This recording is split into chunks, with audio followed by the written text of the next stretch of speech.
Hello दोस्तों। आज हम आपके लिए बहुत ही रोचक कोणार्क के सूर्य मंदिर की अनसुनी गाथा लेकर आए हैं। तो चलिए सुनते हैं। 13वीं शताब्दी में कलिंग साम्राज्य पर बहादुर और दूरदर्शी राजा लंगुला नरसिंह देव प्रथम का शासन था।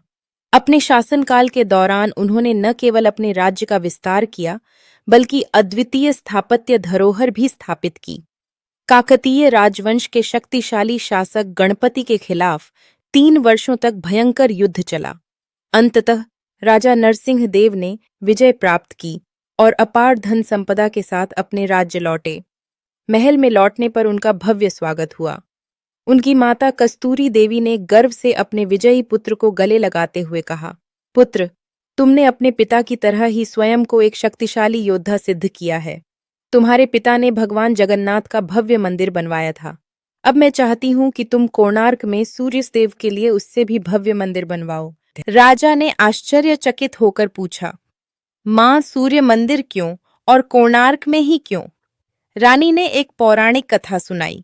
उन्होंने बताया कि द्वापर युग में भगवान श्री कृष्ण के पुत्र साम बेहद सुंदर और सुकुमार थे। नारद मुनि ने उनकी सुंदरता की प्रशंसा करते हुए उन्हें गोपियों के साथ जल क्रीड़ा करने के लिए उकसाया। साम ने यह सलाह मान ली और तालाब पर गोपियों के साथ जल क्रीड़ा करने लगे। जब भगवान श्री कृष्ण को यह पता चला तो उन्होंने क्रोध में आकर साम को श्राप दिया, जिस शरीर पर तुम्हें इतना घमंड है वह नष्ट हो जाएगा। साम को कुष्ठ रोग हो गया और उनका शरीर विकृत हो गया। नारद मुनि ने सुझाव दिया कि यदि साम सूर्य भगवान की आराधना करेंगे तो उनका रोग ठीक हो सकता है। साम ऑर्डर राज्य के कोणार्क क्षेत्र पहुंचे और चंद्रभागा नदी के तट पर 12 वर्षों तक कठोर तपस्या की।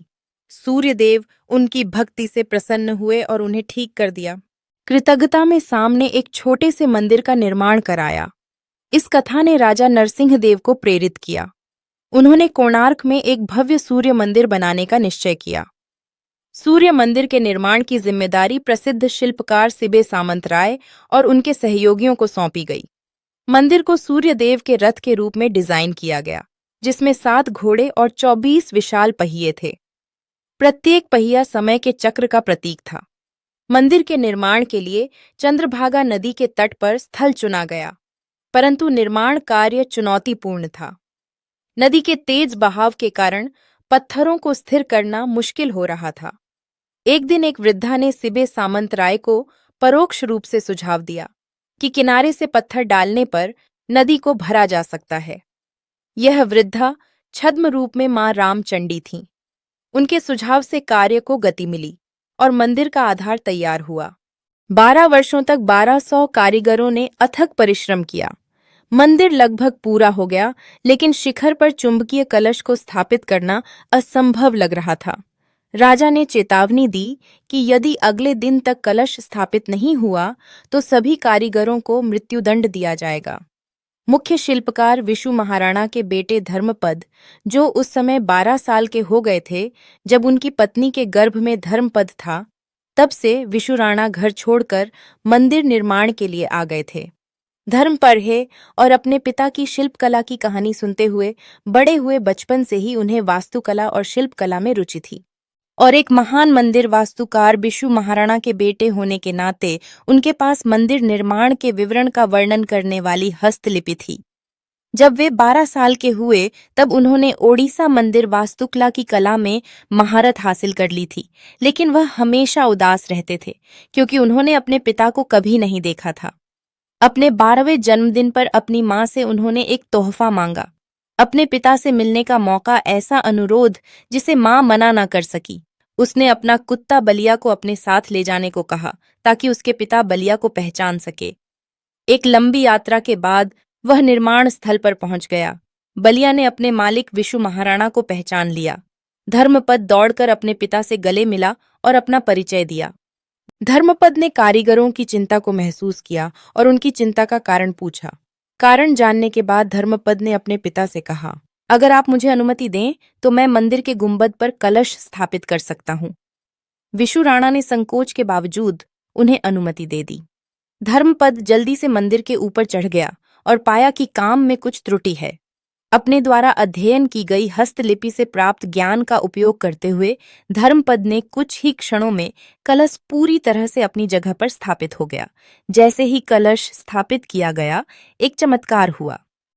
गुंबद के अंदर छिपे चुंबक की शक्ति के कारण सूर्य भगवान की भव्य मूर्ति हवा में तैरने लगी।